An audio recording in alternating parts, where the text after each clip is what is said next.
अस्सलाम वालेकुम बच्चों। तो बच्चों आज हम टेस्ट नंबर 2 जिसमें चैप्टर नंबर 8 और 11 शामिल है उसको डिस्कस करते हैं। सबसे पहले हम MCQs नंबर 1 पे चलते हैं। The unit of the Kc for the reaction N2 and O2 2NO will be. Nitrogen oxygen के साथ मिलकर नाइट्रोजन का ऑक्साइड बना रहा है, इसका यूनिट क्या होगा? तो बेटा यूनिट फाइंड करने का एक शॉर्टकट वे मैंने आपको बताया था कि अगर रिएक्टेंट और प्रोडक्ट के मोल बराबर हो तो उसका कोई यूनिट नहीं आता। तो इसमें रिएक्टेंट प्रोडक्ट के मोल बराबर है तो इसका नो यूनिट आएगा। नेक्स्ट बच्चों हम क्वेश्चन नंबर 2 देखते हैं। The relationship between Kp and Kc is given by. तो बेटा ये बुक की लाइन है Kp is equal to Kc RT की पावर डेल्टा n, तो इसका आंसर चार्ली है। क्वेश्चन नंबर 3 मेरे बच्चों, reactions of BiCl3 with water gives white precipitate of BiOCl and HCl is form. The white precipitate disappear. मेरा बेटा ये white precipitate को हमने डिसअपियर करना है। तो ये देखो बेटा, जब ये दोनों रिएक्ट करते हैं तो वाइट प्रेसिपिटेट बनते हैं। तो जैसे ही हम HCl को ऐड करेंगे तो प्रोडक्ट की कंसंट्रेशन बढ़ जाएगी, रिएक्शन रिवर्स आएगा और वाइट प्रेसिपिटेट डिसअपियर हो जाएंगे। तो इसका मतलब एडिशन ऑफ HCl से वाइट प्रेसिपिटेट जो है मेरा बेटा वो डिसअपियर हो जाएंगे। तो हम कहेंगे adding of HCl। The unit of the Kw of the water are. बहुत ही आसान MCQs था लेकिन मोस्टली बच्चों का गलत है। तो बच्चों Kw क्या होता है? H पॉजिटिव आयन की कंसंट्रेशन और OH नेगेटिव आयन की कंसंट्रेशन। तो इसका यूनिट मोल पर dm³ होता है, इसका यूनिट भी मोल पर dm³ होता है। तो दोनों को मिलाए मोल स्क्वायर dm-6 आ जाता है। तो बेटा इसका आंसर हमारे पास था बीटा, और ये बहुत सारे बच्चों का गलत है। Catalyst use in the preparation of ammonia from nitrogen and hydrogen. Informative MCQs है। आयरन यूज करते हैं। The nature of the milk is. बच्चों मिल्क की नेचर क्या है? एसिडिक है। pH ऑफ 10 की पावर -4 मोल पर dm³ of barium hydroxide is. थोड़ा सा ट्रिकी MCQs है हमारा बेटा। आपको बेस दी है और पूछा pH है। हाँ, अगर बेस देकर pOH पूछा होता तो फिर तो सिंपल था, लेकिन यहाँ पर आपको बेस देकर pH पूछा है तो मेरा बेटा इसको डिटेल से सॉल्व करना पड़ेगा। तो OH नेगेटिव आयन की कंसंट्रेशन क्या आई? 10 की पावर -4 जो है वो बेस की कंसंट्रेशन मल्टीप्लाई बाय, क्योंकि बेस BaOH ट्वाइस है तो इसका मतलब इसमें हाइड्रोक्सिल आयन 2 हैं तो 2 से हम मल्टीप्लाई करेंगे। तो बेस की कंसंट्रेशन को हाइड्रोक्सिल आयन के नंबर से मल्टीप्लाई करेंगे तो OH नेगेटिव आयन की कंसंट्रेशन आ जाएगी। दोनों तरफ नेगेटिव लॉग लेंगे तो हमारे पास इसको सॉल्व किया तो 3.70 ये pOH आई, क्योंकि हमसे pH पूछी है। तो 14 से जब pOH को माइनस करेंगे तो pH आ जाएगी 10.3। मेरा बेटा इसका आंसर है, तो 10.3 आ गया।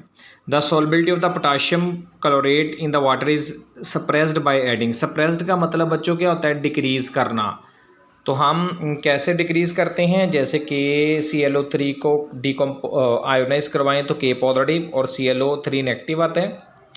जब इसमें हम KCl ऐड करेंगे तो कॉमन आयन की वजह से ये रिएक्शन रिवर्स आएगा। तो KClO3 ये अनआयोनाइज फॉर्म है, ये आयोनाइज फॉर्म है।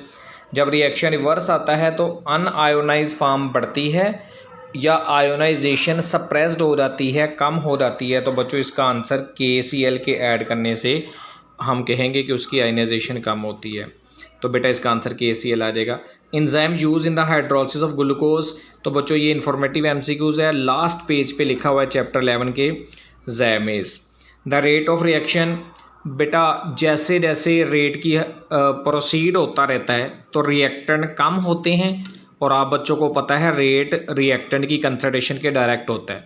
जैसे रिएक्टेंट की कंसंट्रेशन कम होगी रेट भी कम होगा। तो decrease as reaction proceed. Velocity constant is the rate of reaction when the concentration of the reactant is unity. The order of the following reaction is. बेटा ये मैंने आपको समझाया था कि एक्चुअली ये जो ऑर्डर है ना, ये CHCl3 की फर्स्ट पावर पे डिपेंड करता है और क्लोरीन का एक एटम यूज़ होता है, Cl2 नहीं यूज़ होता।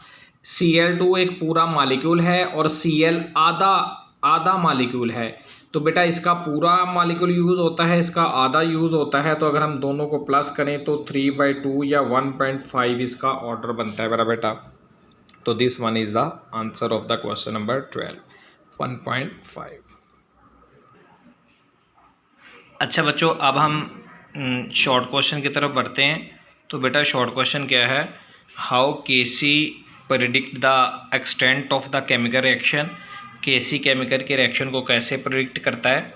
तो बच्चों देखो ज़रा, अगर हम केसी को देखें तो अगर तो केसी की वैल्यू बहुत लार्ज होगी तो इसका मतलब रिएक्शन ऑलमोस्ट कंप्लीट हो चुका है। ये देखो, अगर स्मॉल होगी तो इसका मतलब forward reaction does not proceed, और अगर मॉडरेट है या क्या कहते हैं वेरी स्मॉल है तो हम कहते हैं वेरी लिटिल फॉरवर्ड रिएक्शन। तो बेटा ये 3 केस हैं आपकी बुक में लिखे हुए, आपने इसी तरह इसको लिखना था। ये बड़ा परफेक्ट लिखा हुआ है बच्चे ने। इसके बाद बच्चों, what are K C and K P and how these are related. तो मेरा बेटा अगर हम देखें तो के पी क्या है, के सी क्या है, equilibrium constant of reaction when the reactions are in the liquid phase, और के पी क्या है, when the reactions are in the gaseous phase. ठीक, when the reactions are in the gaseous phase, और इनका दोनों का रिलेशन क्या है, के पी इज इक्वल टू के सी आर टी के पार डेल्टा एन। तो बेटा ये फार्मूला लिखना है, और ये आप इसको y भी कह सकते हैं। y क्या है, number of moles of the product minus number of moles of the reactant. ठीक हो गया। इसके बाद मेरा बेटा नेक्स्ट देखें, differentiate between rate and rate constant of the reaction. ठीक है, differentiate between rate and rate constant of the reaction है। ये थोड़ा सा ये रिएक्शन नीचे वाला का ऊपर आया है। ठीक है, इसको ज़रा देख लीजिएगा कि differentiate between the rate and the rate constant of the reaction. तो बेटा रेट और रेट कांस्टेंट में डिफरेंशिएट हमने करना है। तो इसमें ये होता है जी,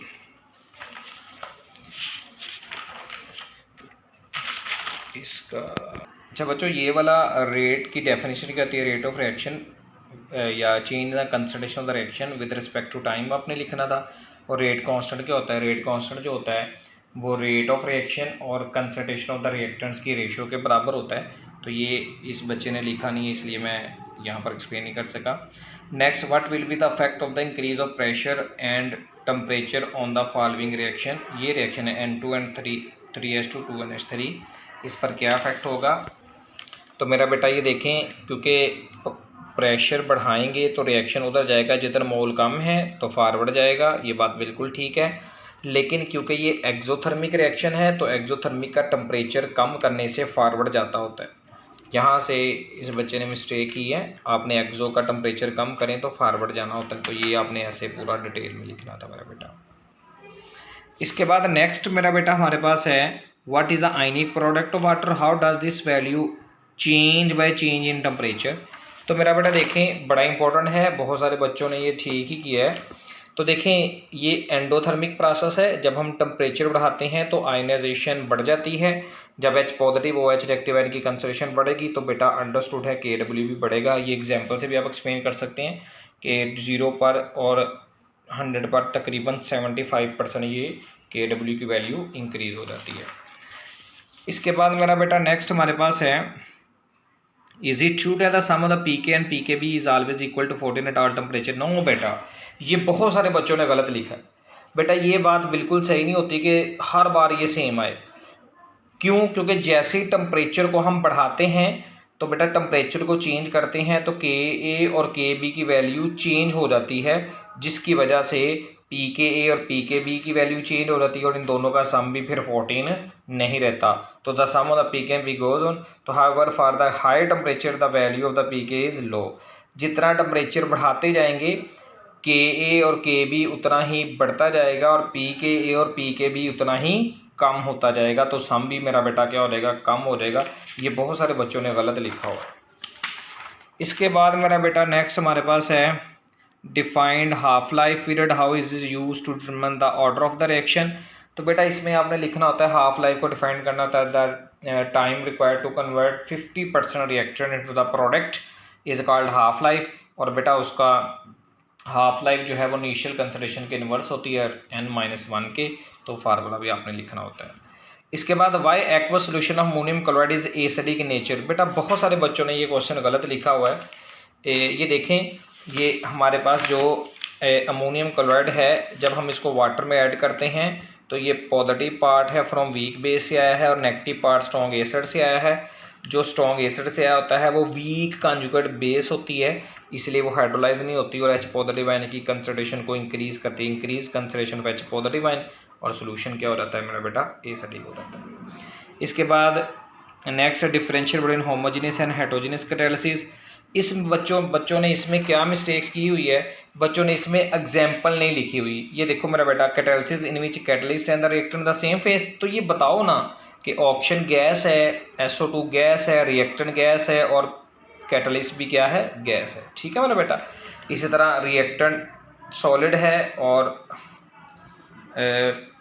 मैग्नीज ऑक्साइड गैस में है, तो ये इसी तरह ये हमारे पास क्या है जी, हेटेरोजेनियस कैटालिसिस की एग्जांपल है। इसके बाद बच्चों हमारे पास है defined solubility product, drive solubility product of the following compounds. बेटा ये लेड का टेट्राक्लोराइड नहीं है, लेड का डाइक्लोराइड था, तो आप बच्चों ने सब ने गलत ही लिखा हुआ है, तो इसको टेट्राक्लोराइड नहीं डाइक्लोराइड के लिहाज से लिखना था। थोड़ा सा आपने भी चीज़ों को देखना होता है कि क्या ये सही फार्मूला लिखा है या गलत। तो बहरहाल ये आपने उसका सॉल्युबिलिटी प्रोडक्ट का फार्मूला है और ये आपने सॉल्युबिलिटी प्रोडक्ट दोनों की लिख देनी है, ऐसे इसकी लिख देनी है और इसकी लिख देनी है। कैसे लिखते हैं कि इस प्रोडक्ट ऑफ द चार्ज होती है और raise to the power of coefficient होती है मेरा बेटा। इसके बाद बच्चों हमारे पास जो आर्हेनियस इक्वेशन का लॉन्ग क्वेश्चन है, तो बेटा ये देखो लॉन्ग क्वेश्चन कितना प्यारा लिखा हुआ है। आपने ऐसे लिखना है, सारी उसकी हेडिंग्स बनाकर, डेरिवेशंस उसकी सारी अलग से हेडिंग बनाकर, ठीक है। और इसके बाद मेरा बेटा आपने वो स्ट्रेट लाइन इक्वेशंस हैं सारी, उसके साथ उसकी वो स्ट्रेट लाइन इक्वेशन भी आप इसको कंपेयर करके भी लिख सकते हैं ऐसे। फिर आपने डिपेंडेंस लिखनी है, तो ये सारा देखो डायग्राम देखो कितनी प्रॉपर नीट एंड क्लीन, किसी बच्चे ने ऐसी डायग्राम नहीं बनाई, हर चीज़ वाज़ेह लिखी हुई है मेरा बेटा, ठीक है। ये देखो उसका यूनिट वगैरह कैलकुलेट किया हुआ है। इसी तरह फिर ये न्यूमेरिकल्स है, ये तो बहुत ही आसान थे न्यूमेरिकल, ये मोस्टली सब बच्चों के ठीक हैं। आपने फार्मूला लिखना होता है, पुट करना होता है। ये देखो न्यूमेरिकल आपने सारे इसी तरह अटैम्प्ट करने हैं मेरा बेटा। फार्मूला उसकी सॉल्युबिलिटी फाइंड करने वाला था, एक सॉल्युबिलिटी प्रोडक्ट का था, ठीक है बच्चों।